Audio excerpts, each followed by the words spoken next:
Davies in the middle. Checks back against Carter and scores. That is atypical for the Amina Margot.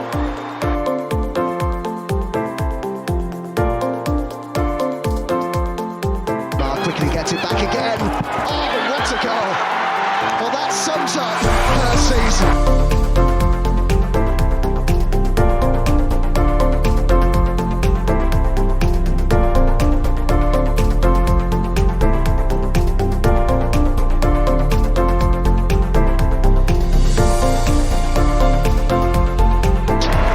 The Gunners are WSL champions. Hello everyone and welcome back to Vic Akers Wonderland. We've been away for a while, we've been enjoying the snow, the sun and the rain and all of it. Someone's shaking their head already, look, I'm going to be slightly laughing. But we are joined as always by Lottie. How are you? Yeah, I'm good. I'm back. I'm feeling a lot better than I was. Kind of lost my way a bit at the tail end of last year, but we're back, we're up and running, and we are apologetic, but we're back. Let's just be happy. As always, Adam, how are you? Very well, Matt. Thanks. It's been a long week for me. Far from home, but thankfully back again. And yes, refreshed and ready to go for another year. The Christmas breaks, I think, was much needed for a lot of us. It's been a long, hectic year. We've had to deal with a lot along the way. And it's been good to sort of just hit pause for a few weeks and just recharge the old batteries. I think we'll start with our question, and I think the best one to really ask is, with the new year, people do new things. So what's the one new thing that you would like to do this year or see happen for the club this year? I mean, I've got my own personal goals, and my main goal is to try to expand my football knowledge beyond Arsenal.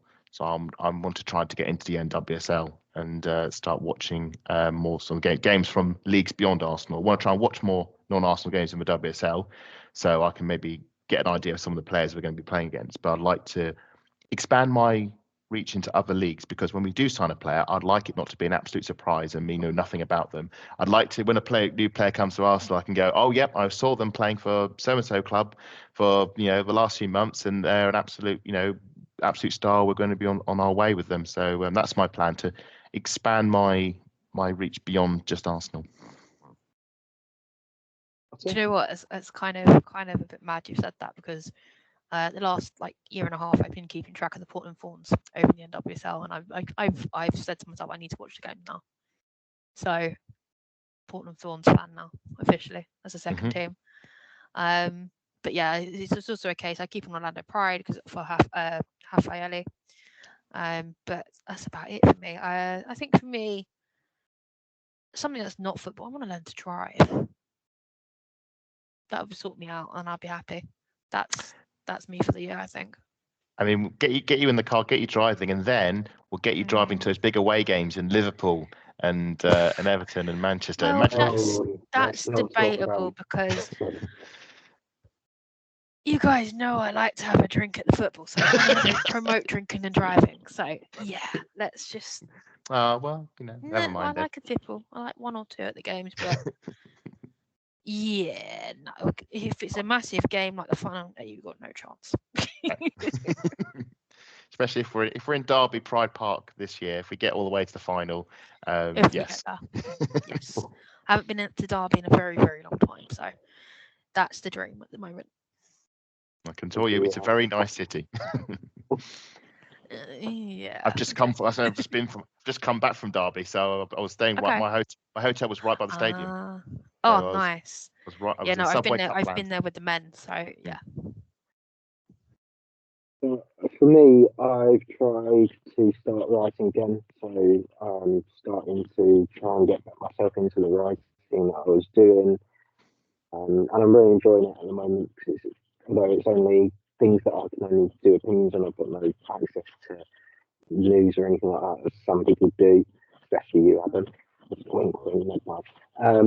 But yeah, I'm really enjoying the writing at the moment, and just being able to get it out. Unfortunately, it's not going, it's just picking up slowly at the moment, but I'm happy to just do it and get it out there at the moment. Anyway, shall we move on to a lot of news? And we start with the double trophy win. Well, triple, but we'll say double. Adam, Alessia Russo got Player of the Month and Goal of the Month. Yes, it was a double haul for our my local hero anyway. Yes, it was great to see Russo getting some recognition for what was a pretty strong December for her, and we should probably extend that to a pretty strong Renee Slegger tenure run. She's since Renee's come to taken over as interim manager, I think she's the joint top scorer I think in the league at the moment with the and the goal that crowned it was of course that late last minute curled finish from the angle against Aston Villa. So I'll think, congratulations to Russo, and hopefully it's something she can carry over into this year. Also talk about Huda Marnin also winning the Goal of the Month in November. That was the goal against Brighton, which she scored just inside the box, and it was a really fantastic effort. Lottie, I think you were there. Yeah, that's one of my favourite goals today.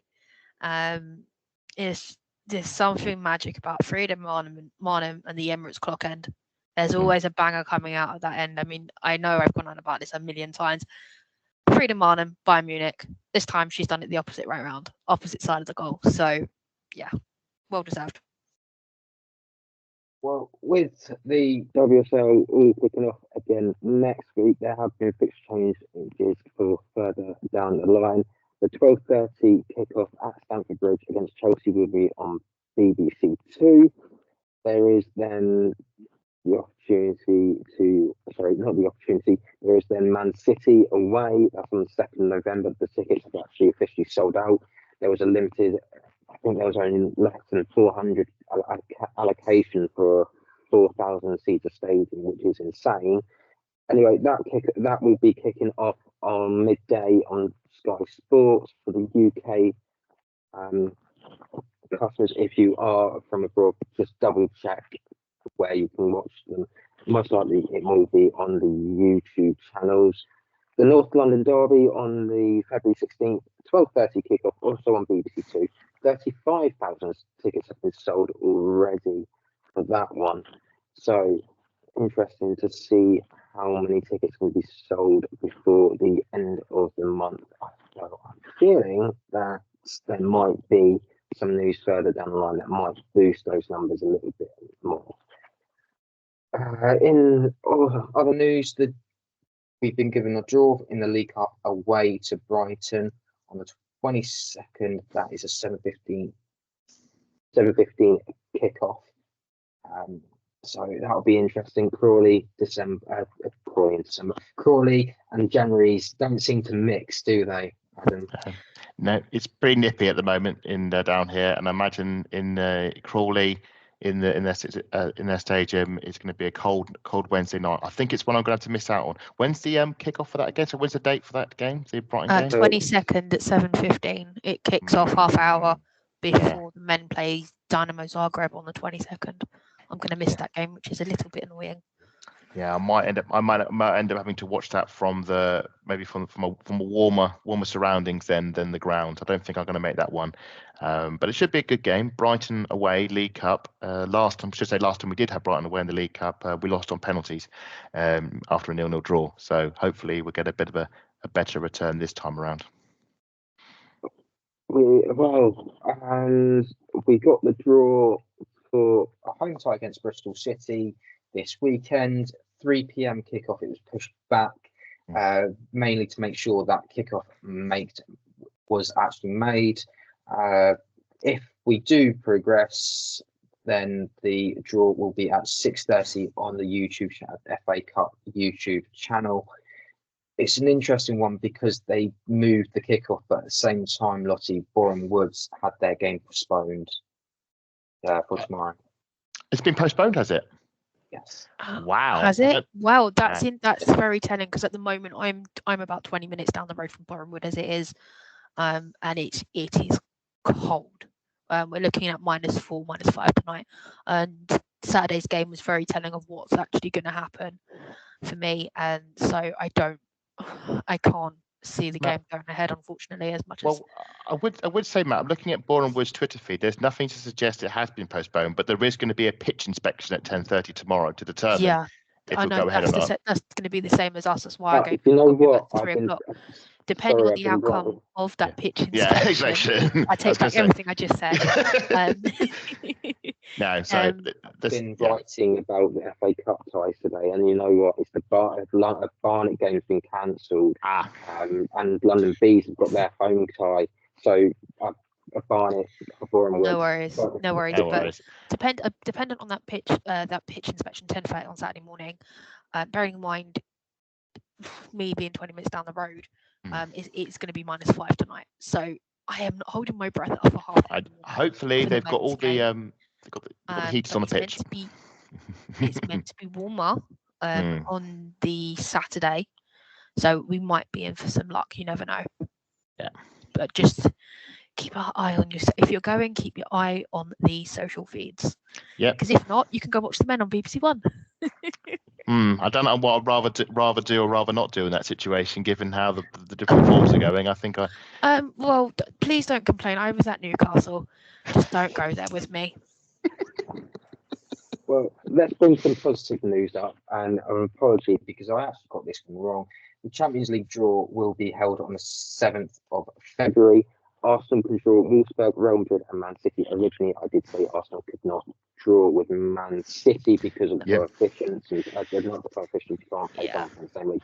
Yeah. That's not the case. The problem is that because of how small the Champions League is compared to the men's, anyone can play anyone as long as you're not in the same group. So Arsenal couldn't face Bayern Munich again. Yeah. With that being said, who would you like, Adam? Wolfsburg, Real Madrid or Man City? I want Real Madrid. Yeah, same. Real Madrid. Real Madrid. I mean, it's for me. It's a team we haven't seen play, and there's a certain player I am desperate to see live. Well, Caroline Weir plays for them. No. You know what? It's the Colombian one. Yeah. Linda Caicedo. That is. I'm desperate to see her play. So I keep looking at the Spanish fixtures to see if I can go out for a game. It just hasn't happened. But yeah, no, Real Madrid. We've seen Wolfsburg. We've seen Man City twice this season. Sorry, Matt. Who's the other one? And that's it. Wolfsburg, Real Madrid, and Man City. That's all we can get. Oh, okay. Yeah, no, Real Madrid, please. So I would like Real Madrid for very sort of different reasons. One is obviously we've never, like Lottie said, we haven't really played them. I would like to see how we do against them. I'd also say out of the three, based on sort of form at the moment, I would say they're the weakest of the three. They were very look. They looked good against Chelsea in the last game of the group, but then they just had no cutting edge. They got the goal and then had a mad 5 minutes in the second half where their defender imploded and gave them 2 penalties. And I just think there's something that I think we could get at them. Wolfsburg, I mean, the games we had against them in the last time we played in the Champions League were legendary. Both times, neither side went our way. I think we'd maybe like to right that wrong, but again, it's Wolfsburg and it's not as easy to get to compared to Real Madrid and Manchester City. That's the worst one to get. It's just the worst. It's not. I mean, it's a WSL match, basically in Europe, and they always think the worst when you get a same nationality draw. And I should say we don't have a good record against English teams in Europe, men or women. Last time an English team in the Women's Champions League was Birmingham City, and we lost 3-0 on aggregate. So, and also think Miedemar will inevitably be fit. We'll play them and she'll inevitably score against us and the discourse will just erupt all over again. So I don't want Manchester City. I'd like a Real Madrid. I'd like another European away day. I'd love to do a trip to Madrid. I did Barcelona last season and Bilbao was part of the Champions League final. Love those trips. So I'd love to do Madrid as well. My only problem is whenever it comes to Wolfsburg, we inevitably do end up drawing Wolfsburg. So I'm sort of preparing myself to face Wolfsburg. They're not really as strong as they were. Just looking at their Bundesliga record, they're only third in the table, although there's a point difference between Eintracht Frankfurt and Bayern Munich. So it is a very tight league for them at the moment. But think But that's how you want it. You don't want someone miles and miles out in front like Chelsea do every season. It gets boring. It's a bit like bit like Formula One. No one cares if Max Verstappen wins. It's all about the places behind, because it's something that happens every week, So I'd say it's more like Barcelona want winning it. the league every season. Just Yeah. At least usually a team can get within 1 or 2 points of Chelsea, but Barcelona and Exactly. so. Talking of Arsenal, Barcelona youngsters, Madiel, Leah Harberts, and Katie Reid all signed professional contracts at the club. I've been quite excited by Katie Reid and Leah Harbert, as well as Madiel, seeing them all play. They all got their special videos out, including Leah Valti for Madiel recently. And that was quite interesting to see. So just huge congratulations to them. We should also say a huge congratulations to Gilly Flaherty and Alex Scott, because they have been inducted into the WSL Hall of Fame. Legends of the game that you are. They are, Adam. You've been covering the history of that and how much they've been involved in. Yeah, I mean, Gilly Flaherty was playing for Arsenal at the age of 15 and scoring goals for the Arsenal at the time. She's been Arsenal, for a long time, and obviously scored the first ever goal in the WSL away at Chelsea, should be said. So she has a bit of good history then. And Alex Scott, I mean, we had three spells at Arsenal, and just scored the only she scored the winner for us in the Champions League final. I mean, it doesn't get any bigger than that. So no, congratulations to the pair of them, legends of the game, legends of Arsenal. We owe them a lot, our history a lot we owe to them, and fully deserved. With the transfer window officially open, clubs have until the 30th of January, 11 p.m. to do business. Emily Kehoe has mentioned that Arsenal look to be looking for a winger who is rumoured to be from the NWSL.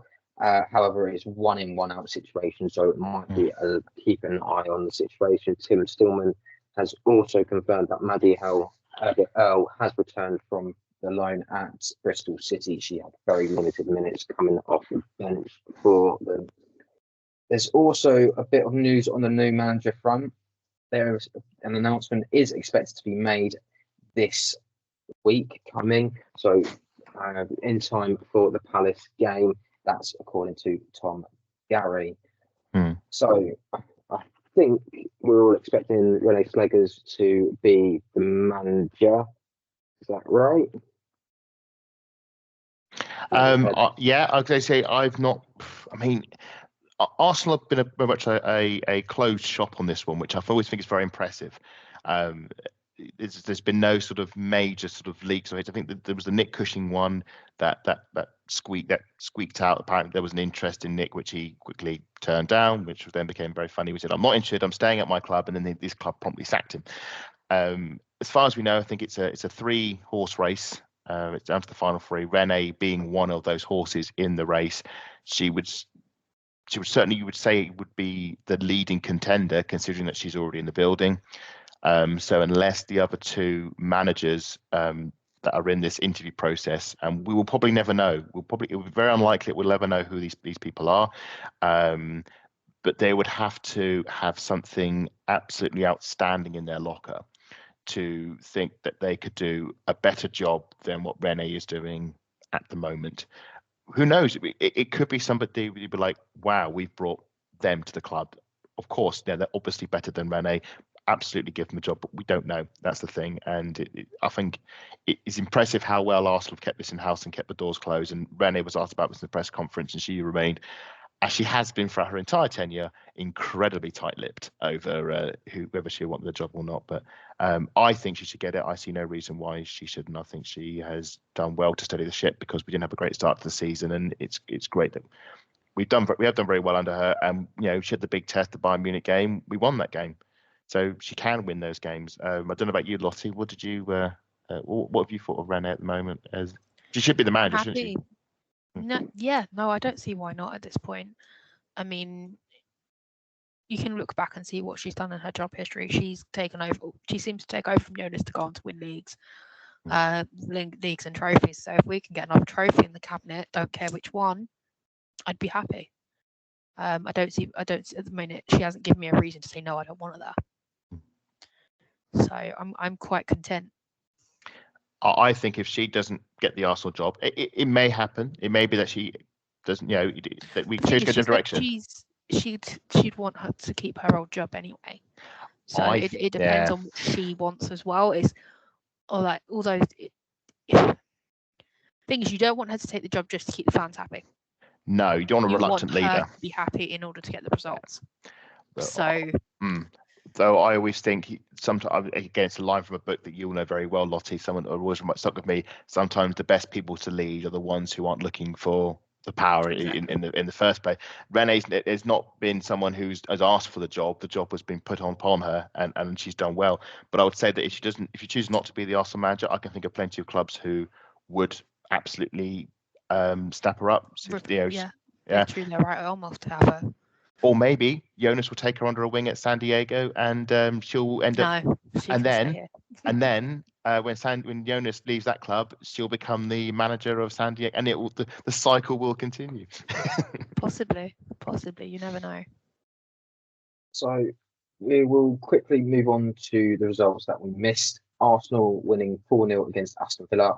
Alessia Russo with a brace, Beth Mead and Stina Blackstenius on the score sheet that night.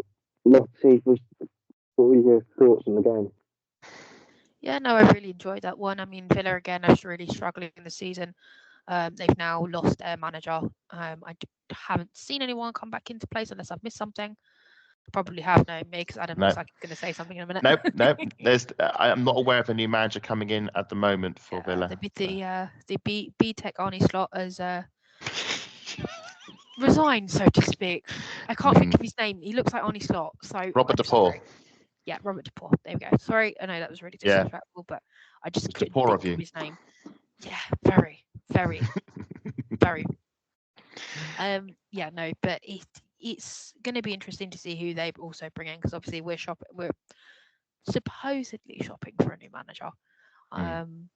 But I don't know what's going on at Villa, because they've got a very well-equipped team and it's just doesn't seem to be working. No, it doesn't. And I stand by what I saw at that game at the time. I was shocked how ordinary Villa were. I mean, we were good on the day. We took our chances, scored some great goals, especially the fourth one. It was a very good goal. And a nice volley from Stina. It was 4. It should have been more.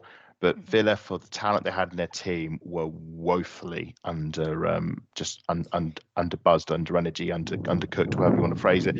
I always felt when you get off a result like that, when you've won 4-0 and you think, oh, we were great, it does take the shine off when the manager gets sacked a few days, or resigned, or departs, or however it was. In this case, it was resigned.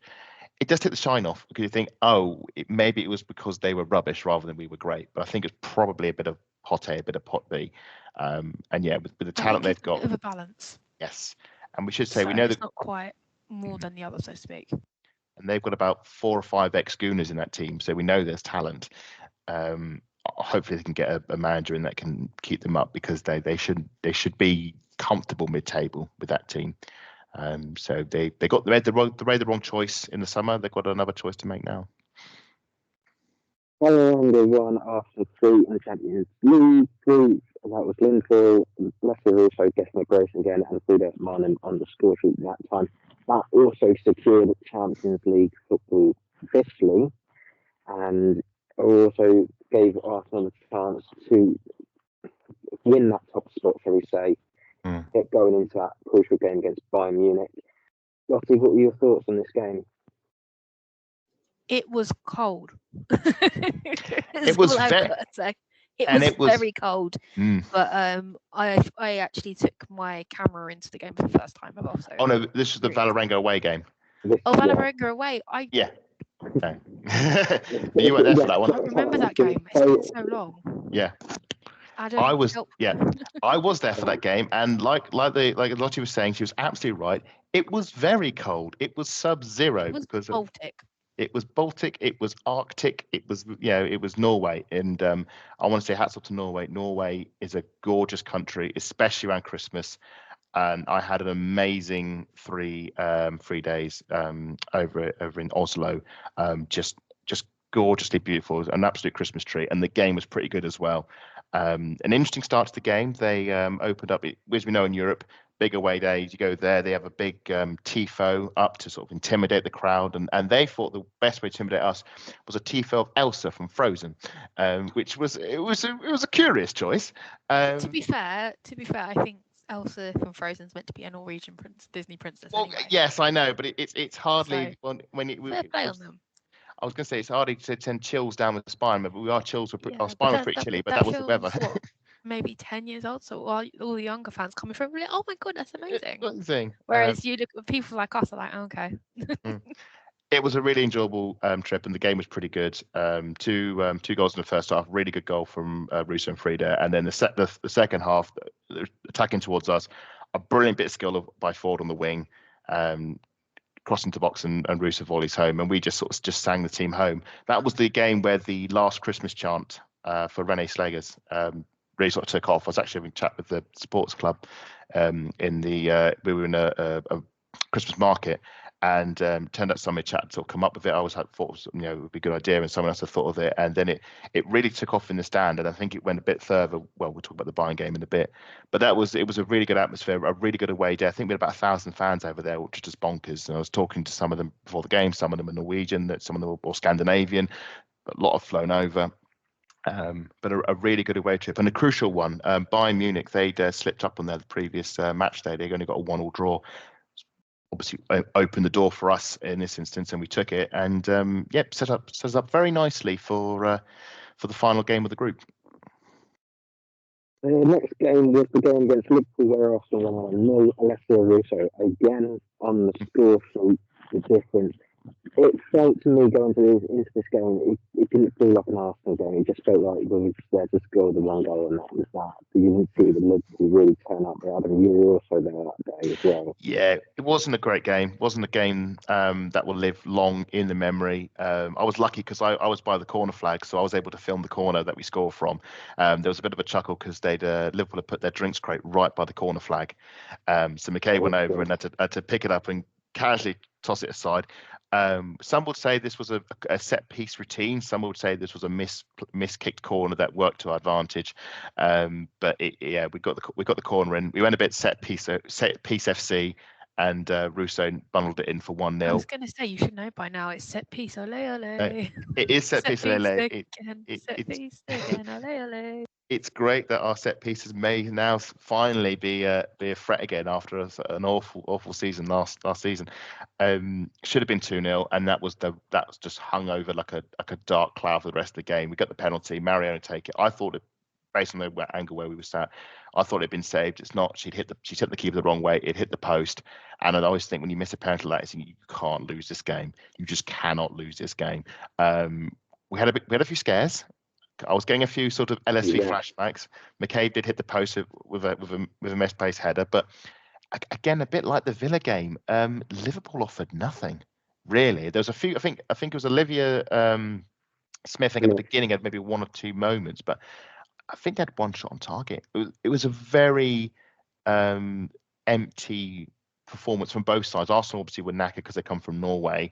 Liverpool have got injuries. Matt Beard obviously was keen to stress that, and they have lost a lot of players. I think they've even got one out with a long-term injury. I think it might be an ACL or something. But there's some major injuries in that group. Although he's hopeful that they'll be fit now we're in the new year. But there was a bit of a bombshell that we are now diverting to Liverpool podcast. Matt Beard did drop a bombshell that he said there'll be no money for transfers in the winter window, which was kind of an issue. Although they have just announced the loan signing of the other Sam Kerr. I felt with us at that moment, we sort of got away with that 1-0. We got 1-0 to the Arsenal, as we always say, but it was just sort of getting that one over the line, especially with a certain other London club dropping points to Leicester and Manchester City losing away at Everton. It kind of felt like we got to get the win here to get ourselves back into the fight. So it was a nice way to round the year off. Rane came over, we gave them a round of applause. There's a new chant that was going about it's a riff on the Mick Arteta chant. That was sort of got the rounds going in the crowd, which is nice. So yeah, another away day. I did enjoy it. It was another trip to Liverpool. I said I enjoyed last season's trip to Liverpool. wasn't a great game, but I did enjoy the result. And we were just one more game before Christmas after that, wasn't it? Yeah, and it was the heavy hitter one, Lottie. 3-2 against Bayern Munich. Vic Akers Wonderland scoring an own goal. Alexia Russo once again on the score sheet, and Mariona Caldente with the penalty. For Magda Eriksson scored a brace as well. Yeah, as I was saying earlier, it was absolutely Baltic with that one. I did enjoy that one. I fully didn't really expect to walk away with a win, but again, I did, because they don't finish top of the group. They never have done. They're a bit smart like that, and nobody seems to have noticed that they do it. But yeah, no, I was, as I said earlier, I was shooting for this game, and I think my crowning jewel of that game was Alessia Russo's header into the goal. I caught it just as the ball was going past the post. It's an absolutely brilliant photograph on my Instagram if anyone wants to check it out. But yeah, no, it was a good game. It was cold, and I couldn't feel my toes by the end of it. Put it that way. It was cold for me, but it was also wet for me because the conditions were just apocalyptic. The wind had blown into your stand. It was. Me and Lucy were saying, like, I bet he's getting soaked, but nice and dry. We were. I was front row in the east stand, and it was just like it wasn't constant. It was just on a whim. At one point it was fine, and then suddenly it was like a tap being turned on, and we were just getting water just washing over us in the east stand. So I'm trying to remain warm and dry and try and enjoy the game. One of the best games I've ever watched at Meadow Park. Best and experiences as well. The crowd really turned up right from the off. There was a really good noise coming from the North Bank, especially, but obviously the rest of the ground. We sort of knew the deal here. You know, we had qualified for Europe, but this was just about, can we prove ourselves and can we right the really bad wrong we did in Germany? And it was a proper roller coaster game. I wouldn't say it was a game of quality. Really, I would say it's quite a scruffy game. If you think about it, all 5 goals were set pieces, 4 from corners, and then the winner was a penalty, and there was obviously an own goal mixed in there. But no, I thought credit to the team. A bit like the game in Germany, we took the lead. We went 2-1 down. It's been very easy for us to fall, very easy psychologically, slump. And I was fearing the worst, and we did go 2-1 down. And I thought what really helped was that we got that rapid equaliser from Russo. And the moment that happened, the momentum of the game, it was all Arsenal, and the winner was inevitable, and it was Mariona from the spot. And again, I said before about when we talk about Rene, we beat Bayern Munich, we topped the group. There is nothing more Rene could have done, and as manager, so we as interim manager, remains to see what happens there. But it was the perfect send off for Christmas, I thought. Were we expecting Mariona to take the penalty? Yes, and I expected her to score it. Because she missed at the weekend, I thought that's the thing. So when you miss a penalty, you need to take that second one as quick as possible. And I remember, it's double or nothing at that point. I remember a few seasons ago, I think McCabe had a penalty saved. I think it was against Leicester City actually, and then she took the next one against Chelsea and missed. So it was kind of which. Doesn't work that way. It went the wrong way. But in this instance, Mariona, it's like, I want to prove that I can get it right. And obviously she buried it. And a player of that experience, you miss once, you don't miss twice, And sent the crowd. I think, obviously Lottie, you were right behind that penalty. I'm assuming you were fully confident that she was going to tuck it away. Oh yeah, I've got that whole penalty frame by frame. It's brilliant. Like it's. I was fairly confident, but I've got to say, a lot of people around me weren't too impressed. Like, they're like, "Oh no, she's going to miss again." I'm sitting there thinking, "No, she's not." Absolutely not. Because if you know the caliber and you know what she's done for Barcelona of Mariona Caldente, she's not going to miss this. And it's just I almost turned around and said, I almost turned around and said to the person in front of me, "All right, put £10 down. She's going to score this." And I wish I had. Yeah. I was too busy taking photographs, So I loved how silent Meadow Park went when she stood up. There was just this, just an absolute hush. The whole ground was holding its breath. It was breath. It's like, this is it. Even the the minority fans down the other end Yeah. that popped up now and again, and I was like, oh, they're here. Yeah, it was. I mean, Bayern brought some good crowd along, and they're making a good noise. yeah. But it was just watching it back, and you just think this is just this hush, and it was like the entire Champions League group stage just come down to this one kick of a ball on a penalty spot, and yeah, absolutely buried it. Exactly. So, yeah, But it's. I think one thing I did enjoy is when you did hear them, certainly my side of the North Bank, started singing "We Forgot You Were Here." And it's stuff like that. I do enjoy it. It's just banter between fans. It's not nasty. Yeah. But it's nice to be able to see that as games progress and like different fans are coming in alongside the regular fans. If you know what I mean. Absolutely. Doesn't say, have we got Matt? Is he? Yeah. Yeah. Yeah. Yeah, right. So, just quickly go into the WSL then. So after the game against Liverpool, WSL broke up. Arsenal are third at the current moment after the wins against Villa and Liverpool. They got a positive goal difference over Manchester United, who have the same amount of points of 21. Man City dropping points against Everton, as you mentioned, Adam. So there's 1 point now that separates both City and Arsenal. And it also helped that Chelsea, although they're still unbeaten, they drew to Leicester, even though Leicester was pretty much home and dry come the 80, I think it was the 88th minute, but the 80th minute onwards, Leicester were winning the game, and fortunately, an equaliser meant that Chelsea have still got that unbeaten run. So, just in general, how do you feel WSL has gone so far this season? What, just from an Arsenal perspective? Just from an Arsenal perspective. I mean, if you'd offered me, and this is the thing, when were we all there for that Chelsea game? It's been so long ago. It feels like another season, that Chelsea game. But after that Chelsea game, when Jonas was Chelsea game, we played a lot of Chelsea games last season. Yeah, well, this season, I mean, Jonas, we should say Jonas's interview said that he knew before the Chelsea game he was going to resign, which is an interesting stance to take. That you were going to leave a club, but you thought you'd take another game anyway, and it's a game we lost. It's but it's also a game that we all knew that we were going to lose. Oh yeah, essentially. But I think if he'd had left earlier, I think we might have come out with a bit more fight, if you know what I mean, and rather than that performance that we had. Same time though, you don't want to give you don't want to throw Rene in, not to talk down Rene, but to have Chelsea as your first game as an interim manager. They could have done what Sean Dyche did for Everton the other day when they played Peterborough. He could have picked the 11 anyway. Oh, there is that. Yeah. So anyway, it wouldn't have made a difference, no? Am I wrong? Yeah. No, that's a fair point. But when we were at that point emotionally and mentally, with where we were in the league and where we were as a club, and thinking, I think we'd have all taken being third place and 1 point off second at Christmas. I think we'd all thought, you know what, actually, we would take that in a heartbeat.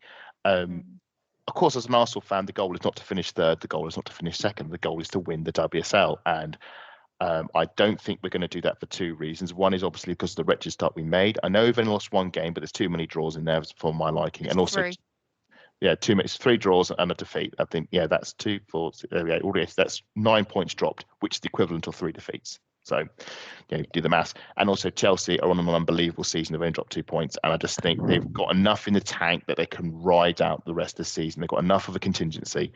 So I think the league is off the table.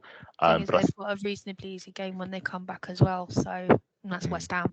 Yeah. I can't see West Ham even scoring, to be fair. So I think for us, the goal is to overtake Manchester City. And I think that is, we're 1 point behind them. And City have got the Manchester derby. To be honest with you, it's Manchester derby.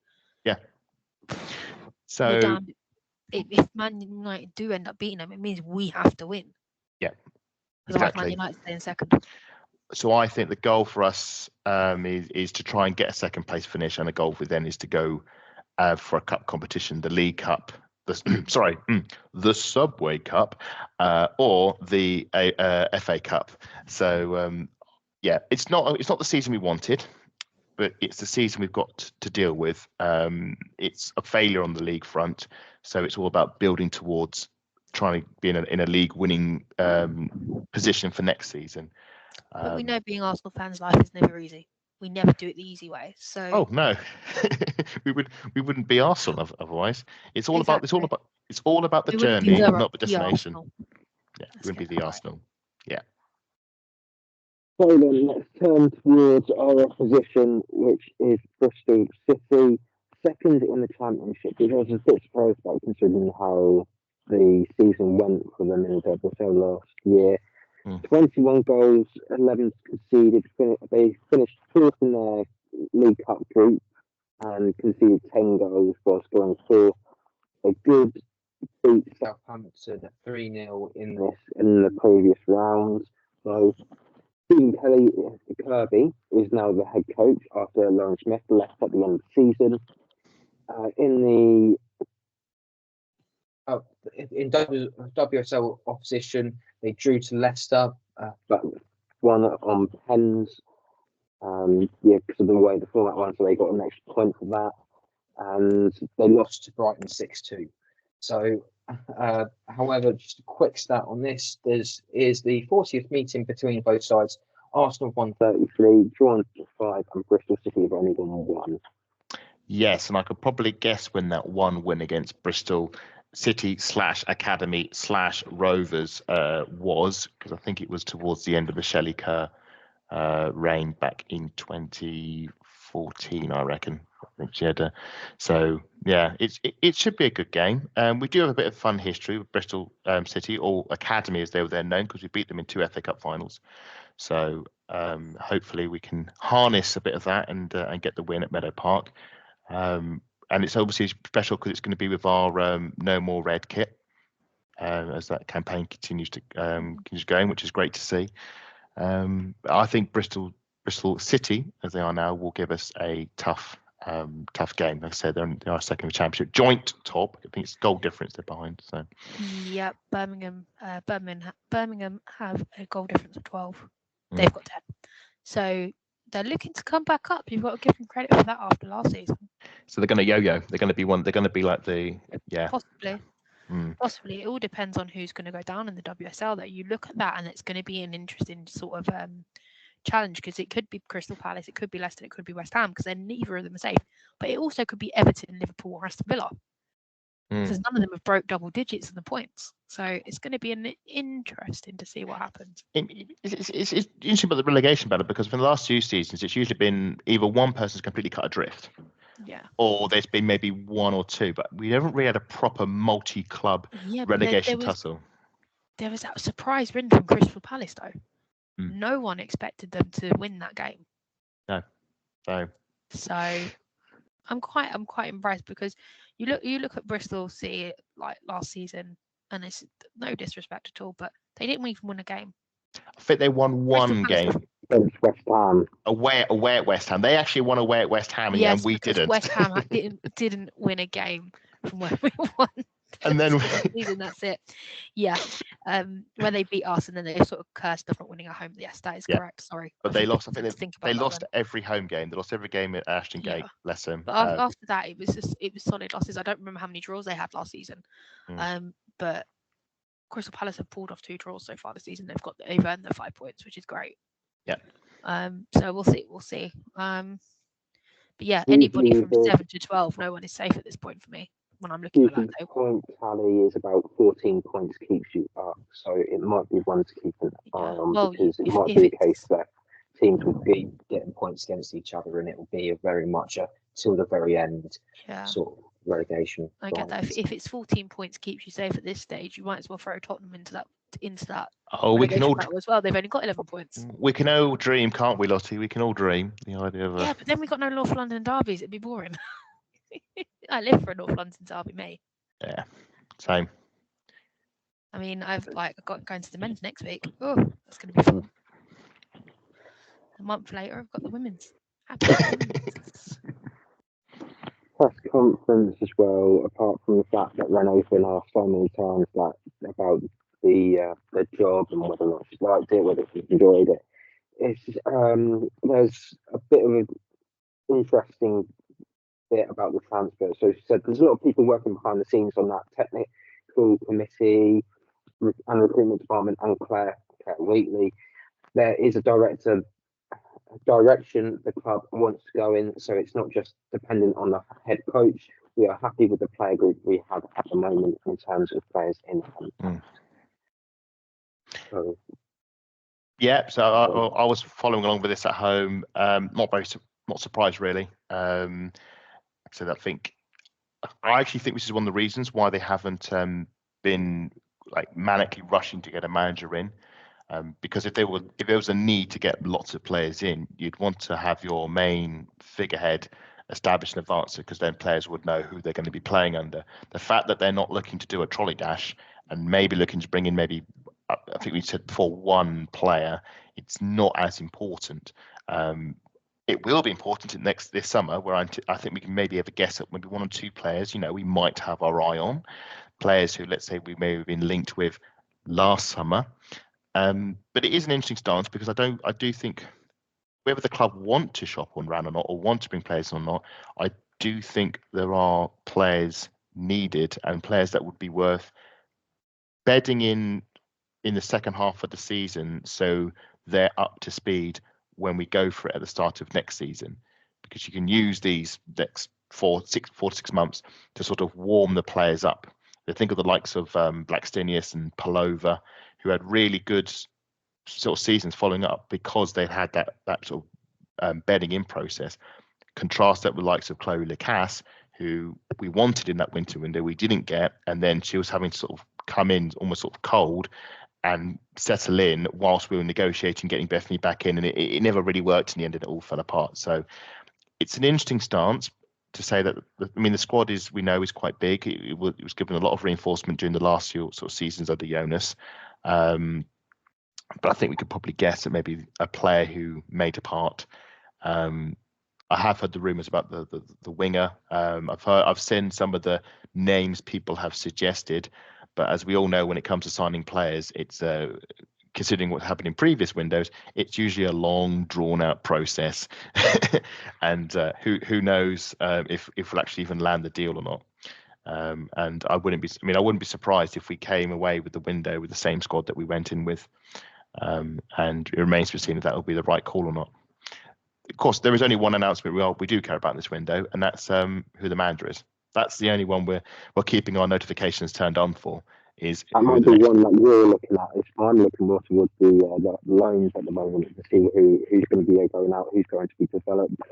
Just in this, Vivian Leah was mentioned, and that Renee has said that they're looking at the best opportunities for her to develop. She actually hasn't signed her first pro contract with the club, even though she did turn 18. So keep an eye on that situation, because we don't know whether or not she is going to be at the club this next season. No, we don't, unfortunately. And like I said, she's a raw talent. But again, we need a winger. Is Vivian Leah too soon to step up to that role? We've bedded Katie Reid in this season. We've given her a few minutes. We gave her a run out in Varenga, and she had a pretty good game. But we ask a lot of the wingers at Arsenal. It's not a role. Carrying is not maybe the right word, but it's not an easy role. You can just put you in that position and let we'll see the game through with you in that role. You've got to be at the right level from the off. And whilst Vivian Leah is high potential, I don't know if she's fully ready for, let's say, a first team game on the wing against, I don't know, say Spurs, for example. So it may be that seeing who's ahead of her, when you've got the likes of Mariona, Beth Mead, Caitlin Ford, Rosa Kafaji, she may think that she'll have better opportunities elsewhere. And to be fair, you're a footballer. You only get a few years, good 10, 20 years as a good footballer. You don't want to waste them on the bench hoping that your time will come. Sometimes you've got to do Ruby Mace did, and think, no, I'll stake my claim elsewhere. And now she's doing great stuff at Leicester City. And maybe that's what Vivian Leah would do. And that's not a failing of the club. That's not a failing of the player. It's just how it naturally happens. I think it also helps that they set out a plan. There's actually another player, there's Junaid, Armand Fataria, I think it is Junaid. She's decided that she's going to leave at the end of her contract, because her development plan that the club set out isn't there. So she's going to move on. She might end up probably in another London club, for example. But at least she's made it known to the club straight away that that's her intention, and then she can focus on what's going to happen for the next couple of years. She can just enjoy football for now. Come this summer, she's going to want to step up and really showcase her skills. I'm sure she's got a club lined up, for certain. If not, she is a lioness, so I'm sure there'll be plenty of scouts watching her. In the meantime, though, Leah Galty is back in contention for the game. Lena Hertig and Emily Fox were back training a little bit later than the others because they were given extra days. So there might be there, might not, but with that Emily Fox, I imagine, because she is the right back, that she is going to start this game. Should we go with team who's going to be everyone's starting 11 then? Bristol City. Well, Renee said that she wasn't going to. Sorry. Sorry, go on. Yeah, in the press conference, because Renee was asked about the starting 11 for the Bristol City game, and so would you rest some players maybe? Bring some of the squad players in, and you think, it's very tempting to, but this isn't Watford, this isn't Crawley Wasp. Bristol City are tussling at the top of the championship. This is going to be a tough game, and I think they'll go full. Rennie will go full strength. I think we'll see Russo start. I think we'll see DVD in goal. No Fox, but if Ian Wright is fit, I think we could see Ian Wright start. I think it'd be Catley Leah, McCabe at left back. I think. Well, we've seen that Renee's been managing Kim's minutes, so maybe Kim and Velty, or maybe Cairo might come in. Maybe Cairo and Leah, and then I think Mariona, Ford, and Frida with Russo up top. I think the likes of Mead will be on the bench, but I'd hope that Kafaji will get some minutes. I'd love to see Kafaji start. I'd love to see her given at least this game to show us what she can do. But we'll wait and see. No, I haven't done such a full starting 11 in ages, because normally we just split between them. It's quicker. I think we're going to see Manu. That would be nice. Back for Steph, Leah. Oh God. Who do you want as fullback? Steph and Leah as your centre backs, or yes, in the middle, and then I'm just trying to think. My mind's gone blank. I hate doing this. Kate McCabe, the other side of Steph. And then we'll have. It's not going to be Emily Fox, is it? No, that's why I said Reuter, or maybe. Yeah, Katie... I'd put Laura Reuter. It'd be nice to see her. See her there. Middle of the park. I think it'll possibly be Frida, Leah Volti, and Kyra. Yeah, I can get behind that. I think Kyra deserves some more minutes. I think she's done a pretty good close up to the year. As you said, Kimmy's minutes are being managed, and we can see that evidently completely through this first half of the season. Mariona on the left, Russo at the top, and on the right I'd put Caitlin Ford. So, because if Frida and Mariona are going to be switching places, or whoever, Mariona will release Caitlin Ford out on that right, and I quite like that combination at the moment. It makes Caitlin much more effective. Yeah, if that makes sense. If there's one other player I might have swapped out, I might have brought Katie Reid in. Yeah, that could actually be a shout. I know it's a knockout round, but I would give her a shout. I wouldn't. Thing is also the other girls who don't get to play very often. I'd maybe give them, and I'll get them some minutes in. Freya Godfrey, for example. I'd also say with our team, because of the level, it's not like it's a first team and they're all lesser substitutes. A lot of the sub players are good enough to be in the first team. It's just the minutes they've had in the first team. Exactly. We'll see. Even Vivian Leah, this is the ideal opportunity to give her a run, a run out.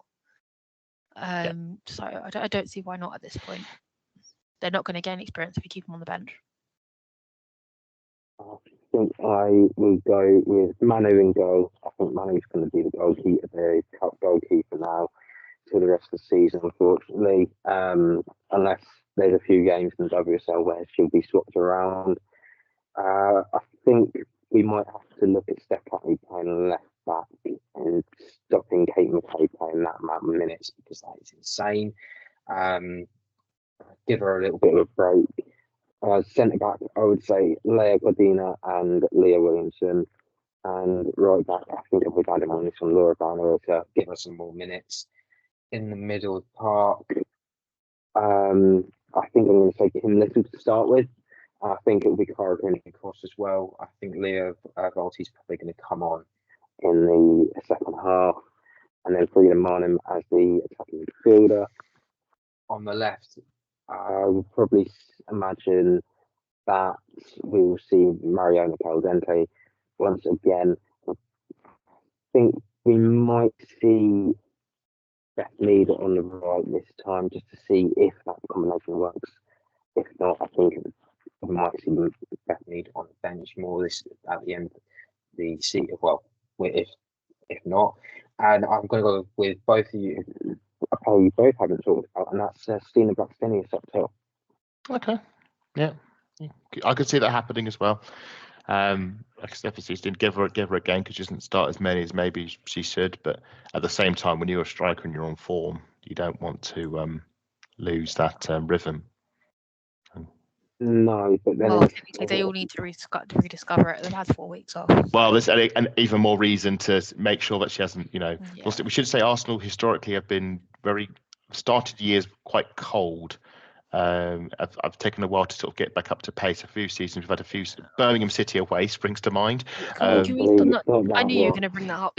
But it also other I knew games. You were going to bring that up. I know, but January's and February's we haven't been at full speed, and it's quite important we are, especially with say Chelsea and Manchester City away on the distant horizon. So I'd hope that we can get some, get some feeling back in our toes and get the blood pumping and hopefully get ourselves up to speed with the likes of Bristol City and Crystal Palace on the horizon at Meadow Park. And it's again nice at that Meadow Park as well because we don't get many Meadow Park games now, so it's good to get that stadium full and hopefully give them a some good support. So just lastly then, goals, score, what do you reckon the score's going to be? 3-1. I will take 4-0 to Arsenal. Okay, Matt looked at me so confused. I was like, you know who I'm for who's going to win this game, right? You look so confused. I should say my 3-1 is for Arsenal as well, just to avoid any sort of. I was waiting for you to say to who. Yeah, so I was like, yeah. I think I would probably take. I was originally going to go 1-0, but I think I'll change it to 2-0 just because I think it would be nice to get that team settled again, and obviously Palace next weekend take it into that game. So it'd be quite interesting to see how the team does. But that's all for us at this time. Thank you for joining us. Adam, where can lovely people find you? You can find me on Blue Sky now at Adam Salter 4 and on most other social media platforms at Adam_Salter 4. You can find a lot of my writing at the halfway line, and you can follow my historical work on Wikipedia, where I'm busy recording all the seasons of the Arsenal women/ladies. We've got as far as 2004, 2005, but we've still got plenty more seasons to go, so do keep an eye out for that. And if you like all things historical and want to watch some old Arsenal women/ladies matches, you can follow the Arsenal Women Archive. We've got a humdinger of a clip from the very early 90s coming up this month. You don't want to miss it. Lottie, where can lovely people find you? You can find me at VAW Pod on Instagram. That's the only place I am now. So I've given up on the world of social media. So yeah, VAW Pod on Instagram. You can find me at SmackR28 on Twitter. That is all from us tonight. And let's not forget, come on, you Gunners. Bye.